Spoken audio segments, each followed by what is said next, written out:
What is up, everybody? Welcome to DFS by the numbers. This is my betting breakdown video for UFC St. Louis. We have Derek Lewis going against Rodrigo Nascimento, and we have a very good card for a fight night card, a card that I'm looking forward to. I think there's going to be some fun fights. I think we get some violence, and yeah, looking forward to breaking it all down. Before we do so, if you guys could, like the video, subscribe, check out Best Bet on Fight Day going live 2 hours prior to the prelims. Have a good crew coming on for a Saturday show.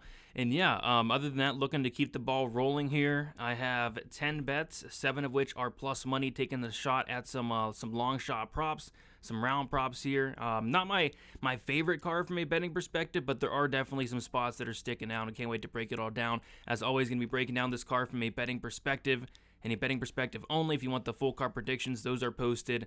Also went live on Friday. Went a little more in depth on some of these fights as well. So if you guys want to check that out, go for it. But going to be talking some betting here, and we're going to start with the first fight on the card. We have Veronica Hardy going against JJ Aldrich, and this is probably the first or second closest fight on the card, at least in my mind here. It's a close fight. We have Veronica Hardy at minus 145 favorite. JJ Aldrich is plus 125. There's a high likelihood that this fight goes the distance. I think it's minus 400 for this fight to go to decision. I think it does go to decision. I think it's close. I think it's competitive. I think it comes down to the crooked, corrupt judges.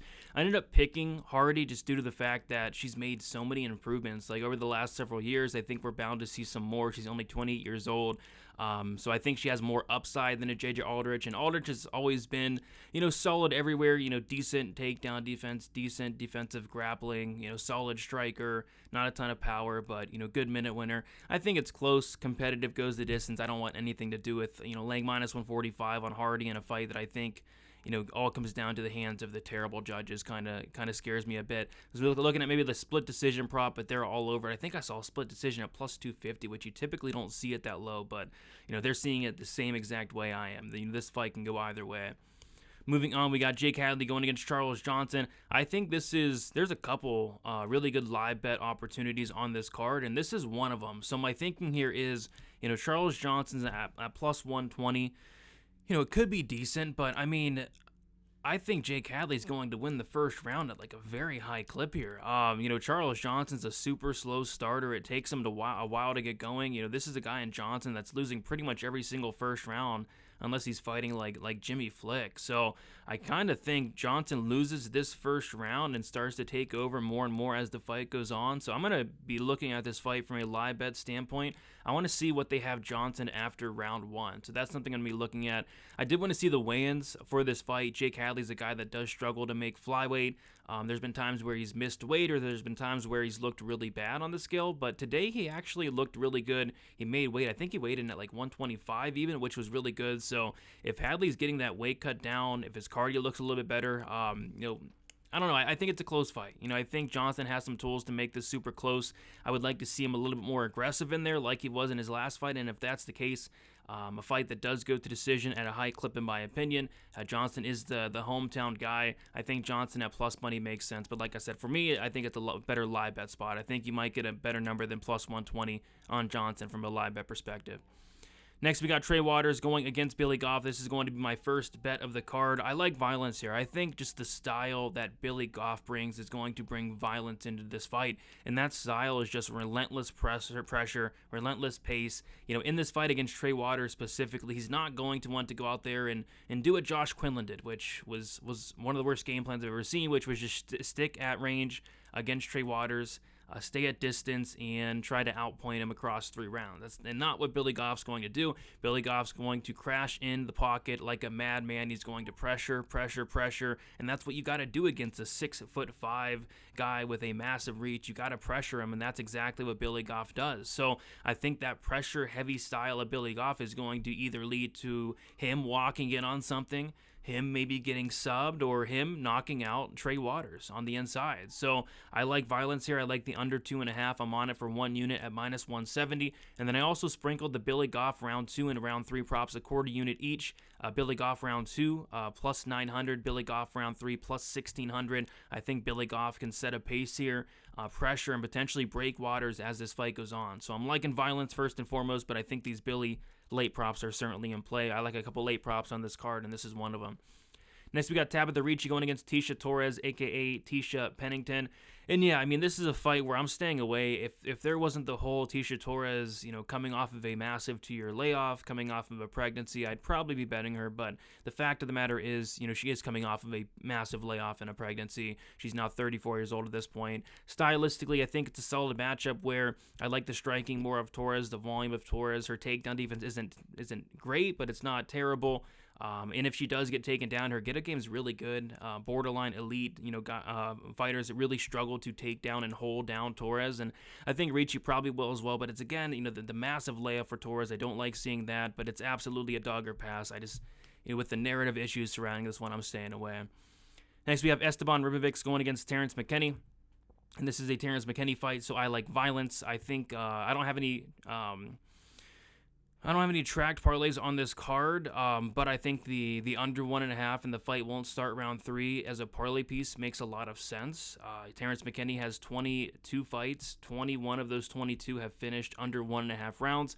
Terrence McKenna's seen the third round only once. So yeah, the under makes some sense. The fight won't start round 3 makes some sense as a parlay piece. The way I'm playing it is I think it's kind of a tricky matchup for Terrence McKenna. Like this, Esteban Rivix, he's not Brandon Murad. He's not Mike Breeden. This is a guy in Rivix who is very tough, never been finished, never been knocked out, has a chin, has good submission defense, has cardio, has heart.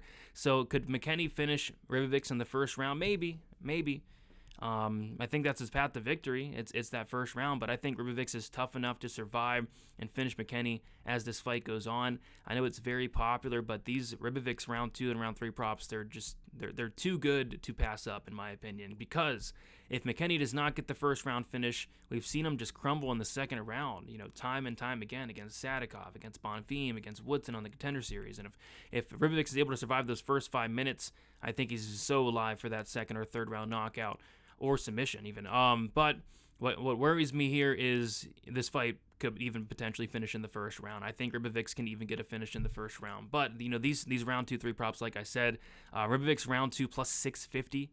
I have a half unit on that, and then Rivix round 3 plus 1,400. I have a quarter unit on that. That round 3 was plus 1,900 at one point, but plus 1,400. I still think that's solid. I don't think it gets to round 3. That's why I like that round 2. Went a little bit heavier on the round 2, but if it does get to round 3, it's happening in round 3. So round 2, 3 for Rivix. Half unit on the round 2, quarter unit on the round 3. If you like McKenna, you like him round 1. I think I saw the McKenna round 1 prop at plus 350, which kind of seems generous for his win condition. But I'm on the Rivix side here, and I'm hoping he waits till round 2. We'll see. Next, we have Slava Borchev going against Chase Hooper. This is probably one of the most binary fights of all time, a striker versus grappler matchup. If I've ever seen one. On the feet, it's Slava literally all day, and then on the ground, it's Chase Hooper all day. I think it's a binary fight. I think it's a violent fight. On the fight won't start round 3 at minus 150 for 1 unit. I like that. I struggle to see this fight going 10 minutes, and I really struggle to see this fight going the distance. I think the fight doesn't go as a parlay piece makes a lot of sense as well. Like I said, on the feet, Borchev's going to beat the brakes off of Chase Hooper, and then on the ground, Chase Hooper's a very, very good grappler, and not only the grappling, like the ground and pound that Chase Hooper has is vicious as well. So I think it all comes down to who's able to implement their game plan. Is Chase Hooper able to take down Slava Borchev, who has terrible takedown defense? We'll see. Is Slava able to keep this fight standing? If he does, I think he looks like a favorite. I think whoever wins this fight looks like a massive favorite. I would not be betting this fight from a money line standpoint, even though everybody is. If I was, it had to be Chase Hooper just because he's plus money, because I really feel like this fight can go either way. I'm picking Borchev by knockout here, but I can't lay minus 140 in a fight that I think is 50-50. But yeah, I'm taking violence. I think this fight ends within the first 10 minutes, whether it's a Chase Hooper submission or TKO on the mat, or whether it's a Slava knockout where he just takes off Chase Hooper's head standing. So I like violence here, and that's all I'm playing for this one. Next, we have Rebellis Despaigne going against Waldo Cortes Acosta. And money's poured in on Rebellis Despaigne throughout the week. He was like minus 170 Sunday. Now he's minus 250. And I think the best way to play Rebellis at this point, at least in my opinion, is his first round prop. Like, that's literally how he's always won his fights. And he's not only winning fights in the first round, he's winning them in the first 60 seconds, in the first 10 seconds of fights. I think he has 3 finishes in the first 10 seconds of his fights. And if he's winning this fight, if he's paying this price tag off, I think it's in round 1, and that's why I played the round 1 prop. I went 0.75 units plus 130. If you want to go KO1, I think that's fine. A Rebellis submission, I don't even know what that would look like. I mean, maybe Waldo could tap to strikes, but I think you could go KO1 if you can get a better number. But I just went round 1 there for 0.75 units. I think he goes out there and sparks Acosta early.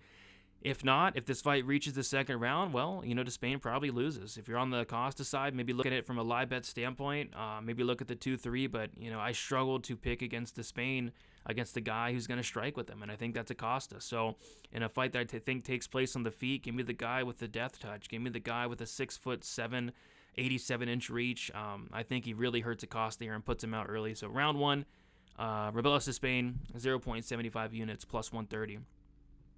Next, we have a fight that I'm not all that interested in. It's Sean Woodson, Alex Caceres. I like Woodson here. Don't love the price tag, minus 200. I think it's even like minus 225 now after refreshing. I don't like that. He is the hometown guy, but Caceres is a tricky dude. I feel like this could be a slower pace fight. It is a striker versus striker matchup. I know Caceres has some grappling. He's a BJJ black belt, but he doesn't grapple at all. Caceres, like I said, has that tricky style, can make this a little bit more competitive than this line does indicate, but at the end of the day, I think Woodson gets his hand raised, especially with that hometown rub. No bet for me. Next, we have Rebecki going against Diego Ferreira, and I think Rebecki's getting Diego Ferreira at the right time here. Ferreira is a 39-year-old lightweight at this point, and I always talk about it at these higher weight classes, heavyweight, light heavyweight, middleweight, these guys, 39, 40, 41, 42 years old can have some success, but at these lower weight classes, it's not often you see 40-year-olds going out there and winning fights. Flyweight, bantamweight, featherweight, lightweight guys. You just don't see it as often. And Ferreira's a guy that's 1-3 in his last 4 fights. With that said, he's losing to very good competition. Gregor Gillespie, guys like Gamrot, Beneil Dariush. But, I feel like Rebecki's a guy that can just push a pace here. He's very good everywhere. Like, if Rebecki wants to wrestle here, I think he can. I don't think that's the best path, but if he wants to, especially as this fight goes on and Ferreira starts to get tired, I could see him, mixing in takedowns late. But I think the game plan is going to be to keep this standing, pressure, and break Ferreira as the fight goes on. Another round 2-3 prop that I like here is Rebecki. I'm on round 2, half a unit, plus 430, and then round 3, half a unit, plus 900. I'm looking for him to break Ferreira and get him out of there in that second or third round. Ferreira's last 2 finished losses both came in the second, once by Gamrot. It was like a knee to the side, and then also he had a loss to Gregor Gillespie in the second round as well. So I like Rebecki to go out there and finish Ferreira in that second or third round. So I'm on those half unit round props, 2 and 3. Next, we got Carlos Oldberg going against Alonzo Menafield, a fight that I'm just completely staying away from. I'm picking Oldberg to win by decision, but I can see this fight going so many different ways. I actually do struggle to see why, Oldberg's minus 270 here. I think he's the minute winner. I think, he can, if this fight does go the distance, which I am leaning, I think he can win this fight by decision. But he could also knock out Menafield, and Menafield has power in his own right. Menafield can wrestle here. It's just a fight that I can see playing out so many different ways, and when that's the case, I typically like staying away.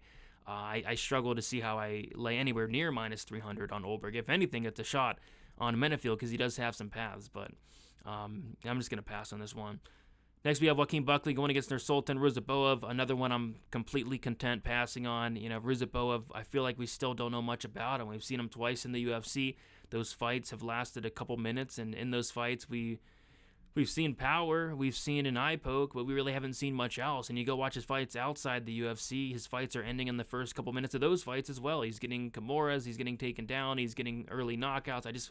We haven't really seen him extended in many fights, and when he does get extended, he's losing.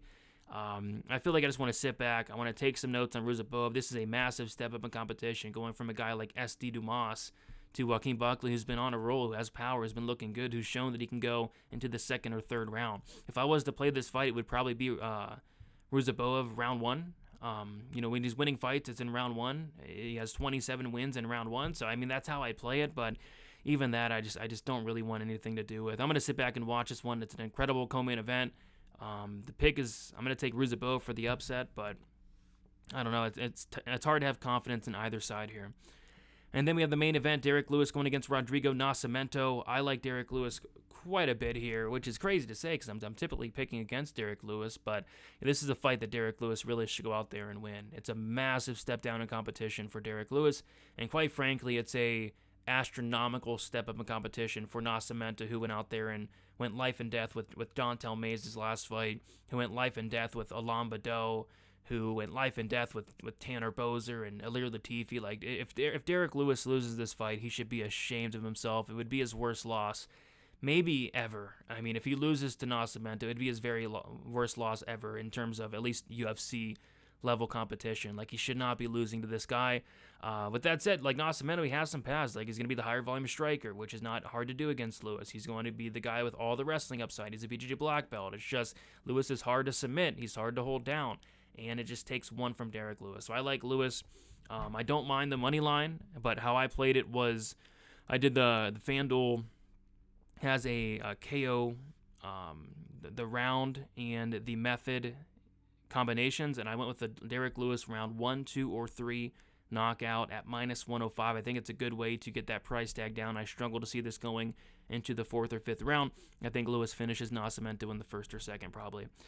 So yeah, there you guys have it. Not a ton of action. Some plus money sprinkles. Not a card that I'm going crazy on. Kind of a volatile card, but it's a fun card, and I like cards like this. So, quick recap: I'm taking Derek Lewis to win by 1st, 2nd, or 3rd round knockout combination, 1 unit -105. Taking Rebecki to win in round 2, half a unit plus 430. Rebecki to win in round 3, half a unit plus 900. Despaigne to win in round 1, 0.75 units plus 130. Rivix round 2, half a unit plus 650. Rivix round 3, quarter unit plus 1400. I'm taking Waters Goff under 2.5, 1 unit -170. Goff round 2, quarter unit plus 900. Goff round 3, quarter unit plus 1600. And then the Borchev Hooper fight won't start round 3, 1 unit -150. Those are the bets. Best of luck, everybody, for UFC St. Louis, and we'll talk to you guys soon. See you later.